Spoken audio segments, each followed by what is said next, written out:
What do you regret? Maybe it's something simple like eating too much food or staying up too late last night. Or perhaps it's not buying stock in a certain company 20 years ago. You could have been rich. Or more significantly, maybe you did something or didn't do something in a relationship that fills your heart with regret. Sometimes we tell ourselves, if only I had been smarter or worked harder, gotten up earlier, been more aggressive, and so on, then things would have been different. It's certainly possible that with respect to one specific choice, we could have received a better outcome, but it's unrealistic to think that we're always going to make regret-free decisions. Even the prophet Joseph Smith had serious regrets, such as when the 116 pages of the Book of Mormon were lost. Joseph prayed about whether he should give Martin Harris the translated manuscript and felt that he should not do it. But Joseph was only 22 years old, and under incredible pressure, he eventually gave Martin the 116 pages, which were then lost. In some respects, this was an irreversibly bad decision. The 116 pages were never recovered. You, me, every church member, we all wish we had these pages. After losing them, the prophet Joseph was distraught and exclaimed, "All is lost." On the other hand, Joseph's choice to give Martin the manuscript has not done long-term damage.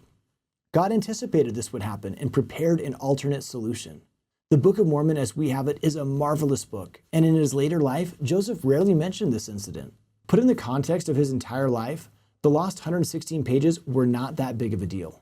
After Joseph Smith lost the 116 pages, the Lord said to him, "Thou art still chosen and art again called to the work."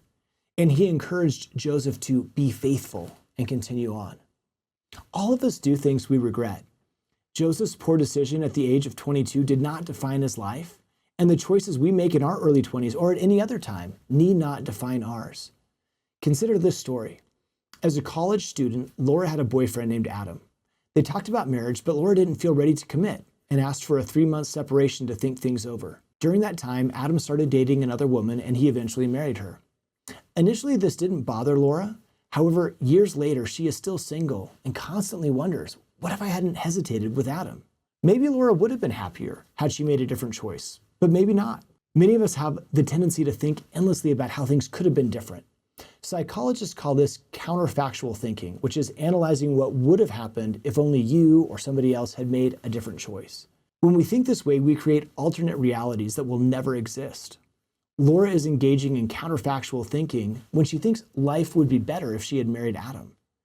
When I find myself engaging in counterfactual thinking, I find it helpful to ask myself, can I really know for sure that things would have been better if only insert whatever I'm regretting? In some cases, the things we regret may actually turn out for our good. In Laura's case, she could ask herself, can I really know for sure that things would have been better if I had married Adam? There's no way to know what might have been. And as Rafiki says, it's in the past. We can't change it, but we can learn from it. Although everyone has regrets, we can choose what we will do with them and how we will move forward. I love this advice from President M. Russell Ballard. Regardless of how hard you try, you can't change the past. What I want you to learn to do is to look upstream. Watch for the things that are coming down the river of life that you can change and control.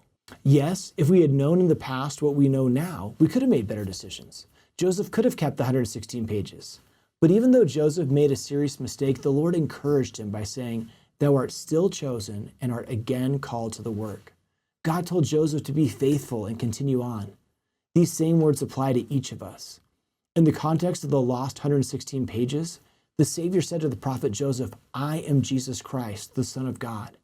I am the light which shineth in darkness."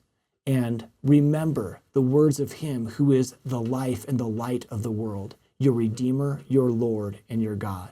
Even though things may seem dark at times, we do not need to be filled with regret. The light of the world stands ready to help us. When we feel regret for the choices we've made, we can gently remind ourselves that we all do things we regret. In the context of our entire life, any one mistake does not define us. And Jesus is calling us to be faithful and continue on.